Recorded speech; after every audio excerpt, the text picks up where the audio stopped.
In just a few days, Germans will vote in one of the most important elections in their country's history. For the first time since the Second World War, a true nationalist party, one the media dubs far-right, which is a term that has never been defined and will never be defined, stands to win a significant number of seats in parliament. And this party, called Alternative for Germany, promises to end unrestricted migration into the country. They'll stop destroying Germany's nuclear plants to appease climate cultists and focus instead on energy independence. They'll reject the fiction that people can change their gender whenever they want to. And above all, they'll affirm that there's nothing shameful about or embarrassing about being German. This is all very basic stuff. In this country, largely because of the political rise of Donald Trump, America First has been a rallying cry for tens of millions of voters for more than a decade. But in Europe, this kind of thinking isn't just taboo, it's basically heresy. And that's why the Alternative for Germany party is currently being investigated by several German intelligence agencies.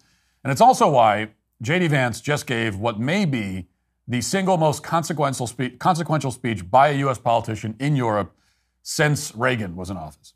And just before Germans head to the polls, Vance delivered a message at the Munich Security Conference that the media could not censor. He was speaking to European elites in the room, but his message was actually directed at voters, and in particular, voters in Germany. Watch. The threat that I worry the most about vis-a-vis Europe is not Russia, it's not China, it's not any other external actor. And what I worry about is the threat from within, the retreat of Europe from some of its most fundamental values, values shared with the United States of America.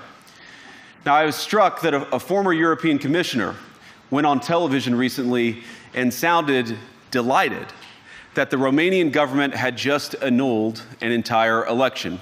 He warned that if things don't go to plan, the very same thing could happen in Germany too.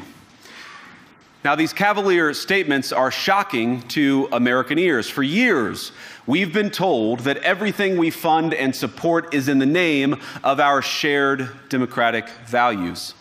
Everything from our Ukraine policy to digital censorship is billed as a defense of democracy.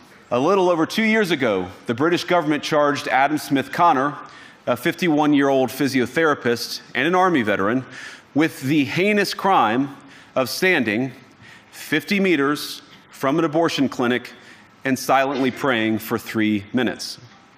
Not obstructing anyone, not interacting with anyone, just silently praying on his own.